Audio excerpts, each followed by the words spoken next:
সুপ্রভাত বন্ধুরা, কেমন আছেন সবাই? বৃষ্টির দিনে ভালো আছেন তো? চুনি পান্নার ডেলি ব্লগে আপনাদের সকলকে স্বাগত জানাই। বন্ধুরা, আজ আমি নতুন রেসিপি আপনাদের কাছে শেয়ার করব। চুনো মাছ বাড়ির পুকুরের নিজেদের জাল দিয়ে ধরা, এই বৃষ্টির দিনে ভোরবেলা ধরেছে সেই চুনো মাছ আপনাদের রেসিপি করে দেখাবো। প্লিজ বন্ধুরা, ভিডিওটা প্রথম থেকে শেষ পর্যন্ত দেখবেন। এই মাছগুলো যেহেতু ছোট, তাই বঁটি দিয়ে আঁশ ছাড়ানো যাবে না, ওই জন্য আমি হাতে করে এইভাবে আঁশটা তুলে নেব। নিয়ে এইভাবে পোঁটাটা গেলে আমি রেখে দেব। এইভাবে আমি সব মাছগুলো বেছে নেব পরপর। এই মাছটার দেখুন সুঁড় রয়েছে, এই দেখুন এটা গাংদেয়ালি মাছ। এটা নদীতেও থাকে, পুকুরেও থাকে। বন্ধুরা, এই মাছ বাছতে বাছতে আমার ছোটোবেলার কথা মনে পড়ে গেল। আপনাদের মনে আছে সেই ছোটোবেলার কথা? হাডুডু খেলতে খেলতে আমরা বলতাম পুঁটি মাছ ভাজা খেতে খুব মজা, পুঁটি মাছ ভাজা খেতে খুব মজা। আপনাদেরও মনে করিয়ে দিলাম সেই ছোটোবেলার স্মৃতি। দেখুন, আপনাদের সাথে গল্প করতে করতে আমার সব মাছ বাছা হয়ে গিয়েছে।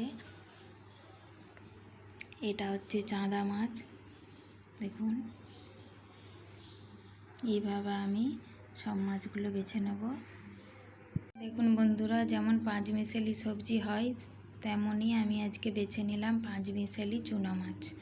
এইভাবে আমি মাছগুলো ধুয়ে এবার নুন হলুদ মাখিয়ে নেব।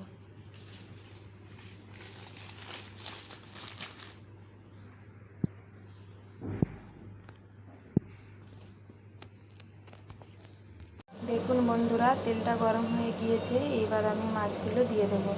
একটু বেশি করে তেল দিতে হবে, নইলে ভাজা যাবে না। আর অল্প অল্প করে দিতে হবে, অল্প আঁচে ভাজতে হবে। চুনো মাছ ভাজার ক্ষেত্রে একটু বেশি তেল লাগে, তাই আমি একটু বেশি করে তেল দিয়ে দিয়েছি। এইবার সব মাছগুলো একে একে ভেজে নেব। দেখুন বন্ধুরা, আমার একে একে সব মাছ ভাজা হয়ে গিয়েছে। এবার তুলে নেব।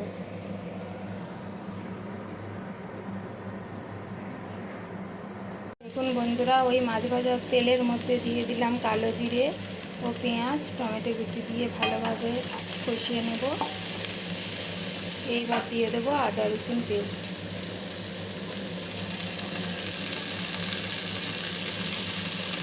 চুনো মাছের রসা বানানোর জন্য এখানে পেঁয়াজটা একটু বেশি করে দিতে হবে, তাই পেঁয়াজটা একটু বেশি করে দিয়েছি। এবার আগের থেকে গুলে রেখেছিলাম জল দিয়ে হলুদ গুঁড়ো, লঙ্কার গুঁড়ো, জিরের গুঁড়ো ও ধনের গুঁড়ো, সেটা দিয়ে দেবো এর মধ্যে। দিয়ে কষিয়ে নেব ভালো করে। দেখুন বন্ধুরা, মাছগুলো আমি ভেজে রেখেছিলাম আগের থেকে থালায়, দেখতে যেন এক থালা মাছ লাগছে। এবার এই মাছগুলো আমি, মশলাটা কষা হয়ে গিয়েছে, এর মধ্যে দিয়ে দেবো।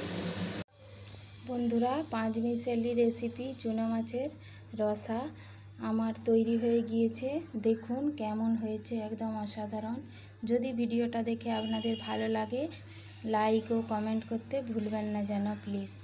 আজ এখানে এই পর্যন্ত ব্লগটা, আবার দেখা হচ্ছে পরের ব্লগে। ততক্ষণ পর্যন্ত আপনারা সাবধানে থাকবেন।